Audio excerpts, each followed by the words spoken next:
Hola amigos, ¿cómo están? Bienvenidos a esta sección denominada Café Literario. Los saluda Ramsés Sevilla y seguimos con esta hermosa colaboración al lado de nuestros amigos Colectivo Lectores en el Desierto, en el marco del Carnaval de las Lecturas, febrero 2023. Gracias, en verdad, muchas gracias a todos ustedes por acompañarnos, por estar viendo cada una de nuestras reproducciones de mis amigos, también lectores, de suscribirse al canal de Lectores en el Desierto, de suscribirse a este canal, igual acompañarnos en Facebook, igual los links los van a encontrar al final de este video y en las últimas partes en la caja de comentarios y en la descripción. Ahora sí, sin más por añadir, comenzamos con esta hermosa reseña acerca de una de las novelas más importantes realizadas en México, una novela histórica llamada Noticias del Imperio, del año 1986 y escrita por Fernando del Paso. En esta ocasión la tenemos con la editorial Fondo de Cultura Económica del año 2012. Un poco de contexto. Maximiliano de Habsburgo y Carlota fueron los segundos emperadores de México entre 1864 y 1867, en una época de caos política nacional muy grave, donde veníamos con los estragos de la pérdida de más de la mitad del territorio por parte de Estados Unidos. Eso fue en 1848. El, la llegada de Benito Juárez a la política nacional, la Guerra de Reforma entre 1858 y 1861. Tenemos ahí parte de la primera presidencia de Benito Juárez, seamos en un paréntesis. Benito Juárez fue presidente de México desde 1858 hasta su muerte en 1872, es decir, gobernó el país por 14 años. Sin embargo, eh, no fue totalitario su gobierno, no fue, eh, ¿cómo se puede decir? No estaban todos de acuerdo, finalmente había la guerra contra los conservadores, los liberales, y en medio de ese caos político, pues encontramos el Segundo Imperio Mexicano por parte de Maximiliano y de Carlota. Bueno, hablemos un poco de esta novela Noticias del Imperio. Fue realizada gracias a la beca Guggenheim. Le tomó 10 años al autor Fernando del Paso poder terminar esta novela, dos de los cuales fueron a través de investigaciones eh, documentales, a través de libros, a través de investigaciones en Europa, descubriendo que realmente no se había hablado o no se tenía mucho conocimiento acerca de la intervención de Maximiliano y Carlota en nuestra historia nacional, algo que si vemos en nuestros libros de historia tampoco lo refleja, y creo que en algún video anterior lo hemos comentado, que tristemente en nuestra historia de México, en lugar de verse más enriquecedora, se ve paupérrima a medida de que pasan los años. ¿Por qué? Pues porque nadie está dialogando, nadie está debatiendo sobre qué es lo que se está suscitando con nuestro país por desconocimiento de nuestra historia. Y uno de los grandes lemas es, quien no conoce su historia está condenado a repetirla. En alguna oportunidad podremos abundar más en este tópico. Proseguimos. La novela se intercala entre dos facciones. Estas son intercaladas. La primera es a través del monólogo de la emperatriz Carlota, ahora ubicándola en 1927, en sus últimos días de vida, narrando cómo fue su niñez, su adolescencia, cómo conoce a Maximiliano, los primeros cargos gubernamentales, cómo son invitados a venir a México con la falsa idea de que eran bien recibidos, de que todo el mundo quería que fueran emperadores, cómo descubren la triste realidad y sin embargo tratan de hacer todo lo posible y que al final de cuentas se terminan enamorando de México y se sienten más mexicanos que muchos de aquellos que formaban parte del siglo XIX, siglo XX y del siglo XXI, que hicieron más por México.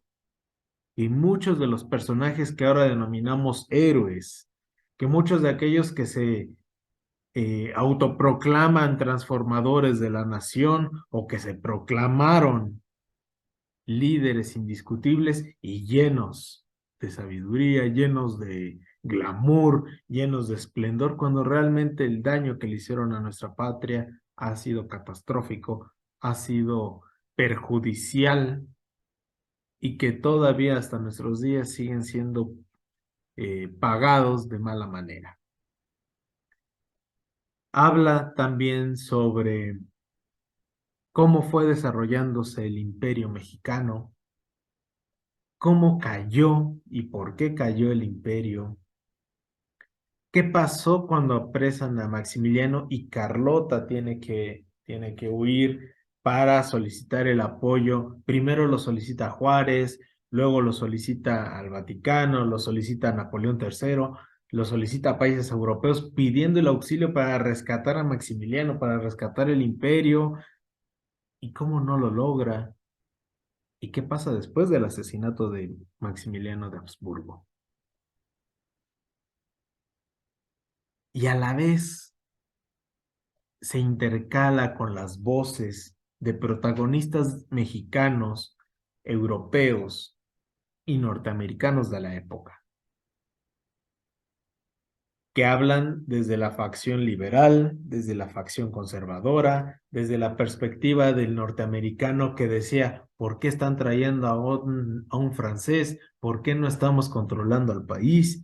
Y hablándolo de personajes que después tuvieron mayor trascendencia en la historia de México, destacando entre aquellas voces a Benito Juárez, a Napoleón III, Mariano Escobedo, Porfirio Díaz, Miguel Miramón, Tomás Mejía, entre otros.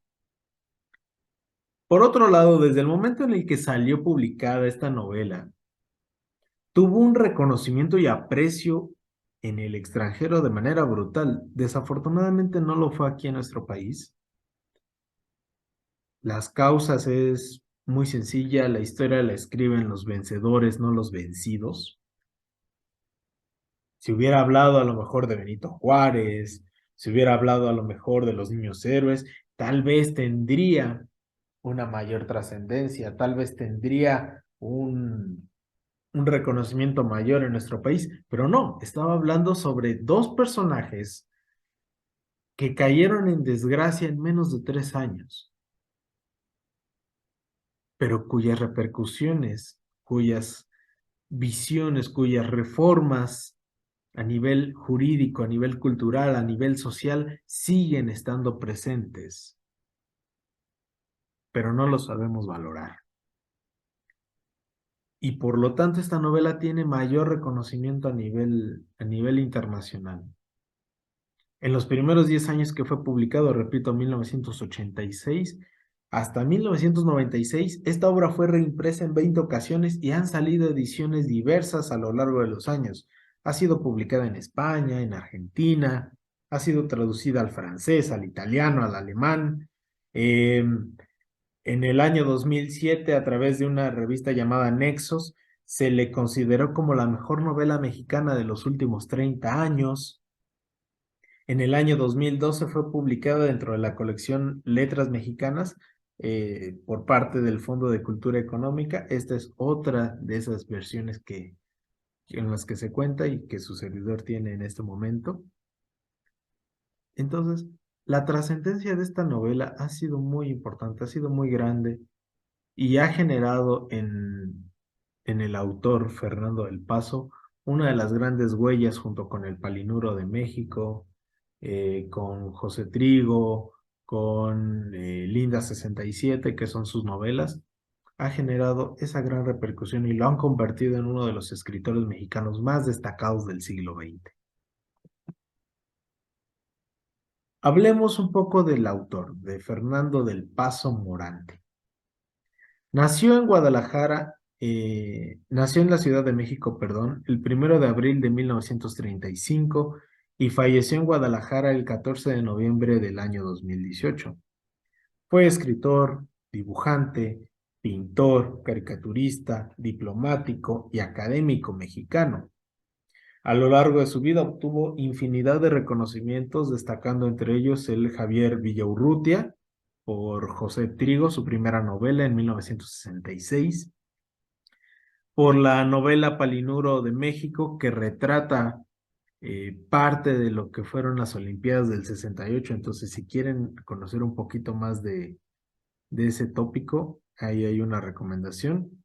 Obtuvo el Premio de Novela de México, el Premio Internacional Rómulo Gallegos y el Premio a la Mejor Novela Publicada en Francia. Esto en diferentes años.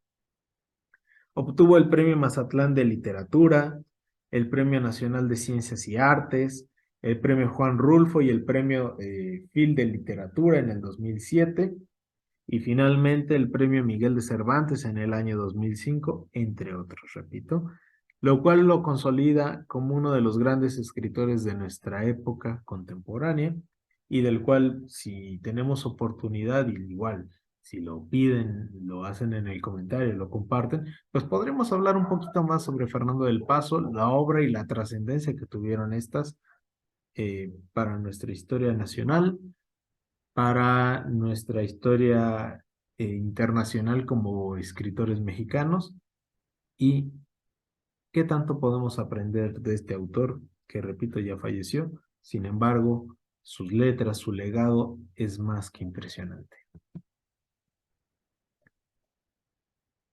Ahora, hablemos del personaje principal. En este caso estamos hablando de la emperatriz Carlota.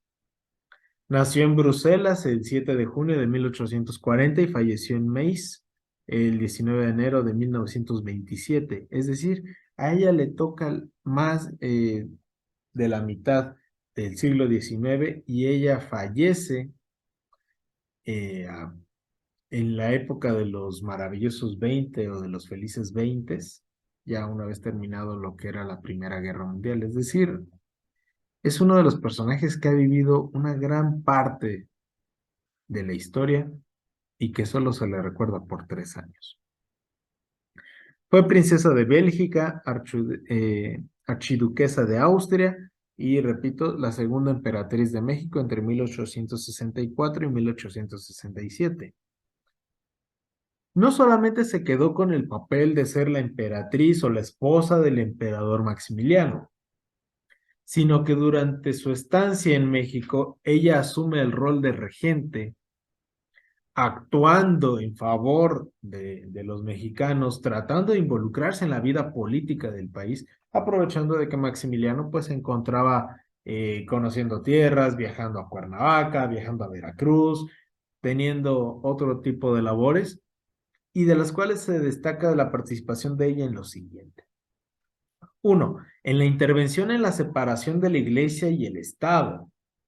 Muchas veces le adjudicamos esto a Benito Juárez cuando en realidad ella es quien tiene esa consolidación y el imperio de Maximiliano decreta la separación íntegra ya de la iglesia y del Estado. Ella interviene más que nada en lo que era la desamortización de los bienes, habla de que tienen que guiarse en la instrucción de parte de las monjas para los que van a ser los nuevos maestros y que corran hacia corran esa información para que ellos puedan preparar a los nuevos estudiantes.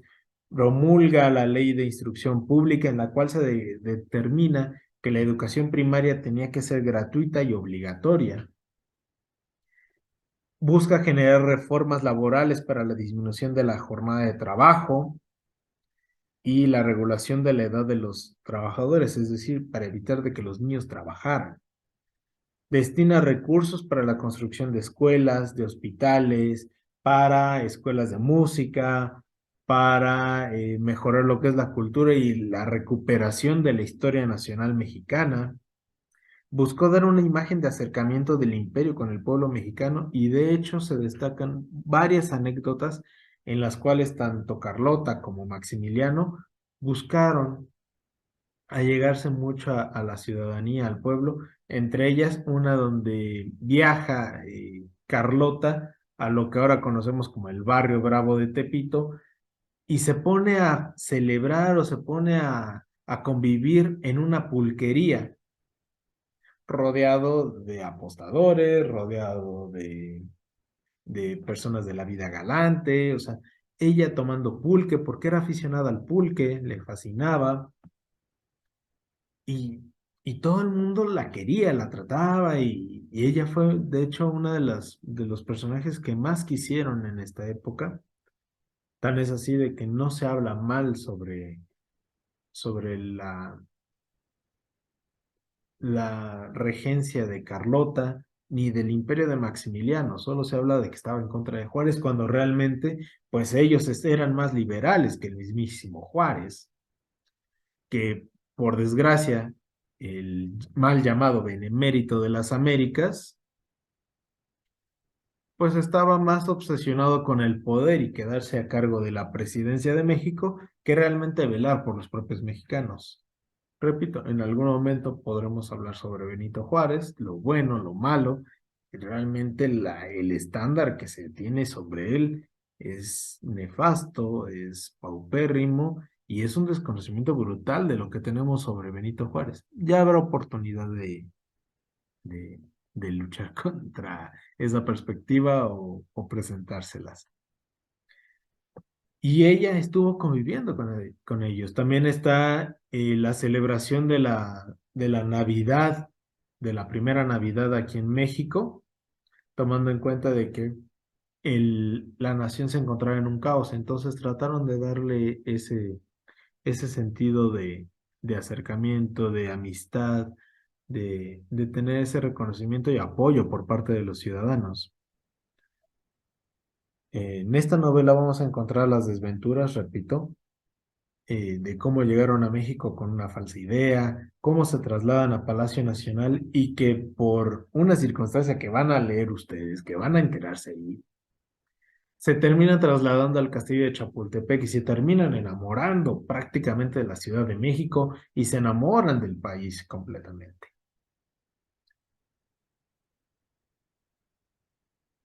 Tan es así su trascendencia que en la música popular mexicana existe una canción llamada Adiós Mamá Carlota, que igual les invito que la puedan conocer, que la puedan revisar y de esa manera enterarse de un tanto del amor que se le tenía por esta emperatriz. Bueno, ahora, con su permiso, me gustaría leerles un fragmento de este libro.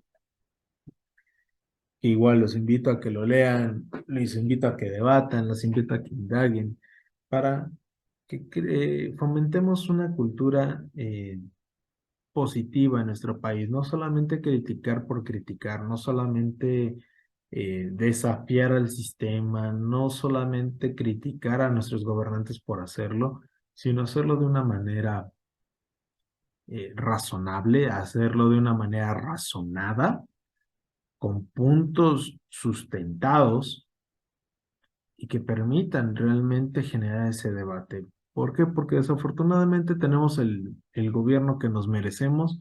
¿Por qué no debatimos? ¿Por qué no indagamos? ¿Por qué no conocemos?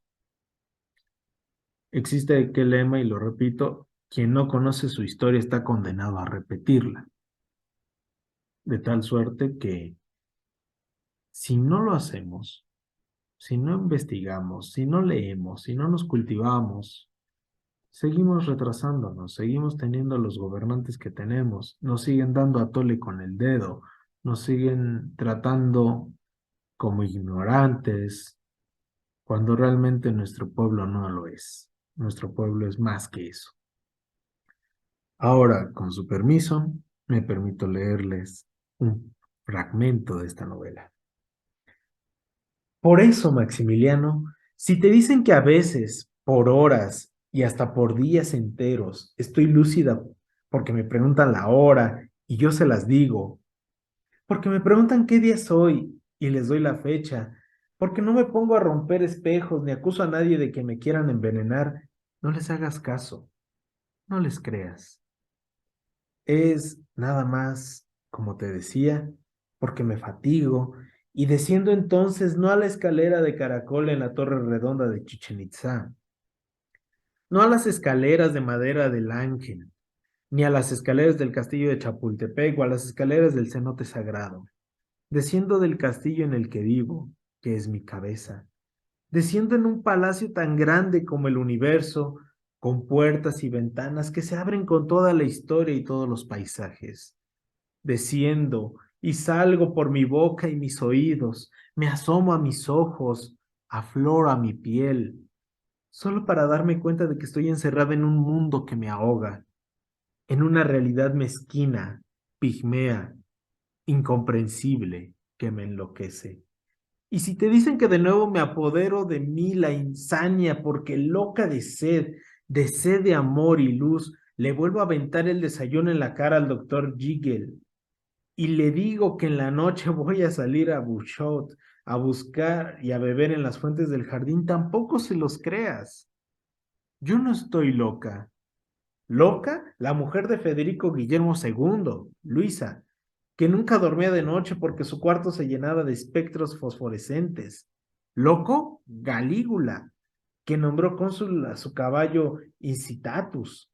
Loca, Juana la Loca, que viajó con el cadáver de su marido, Felipe el Hermoso, de la Cartuja de Miraflores a la Catedral de Granada, en espera de encontrarse por el camino un santo o un brujo que lo resucitaran.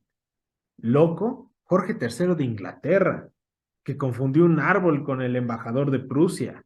Loco, Luis de Baviera, que en su castillo de Lidenhof cenaba solo con los fantasmas invisibles de María Antonieta y Luis XVI, sentados en dos sillas vacías.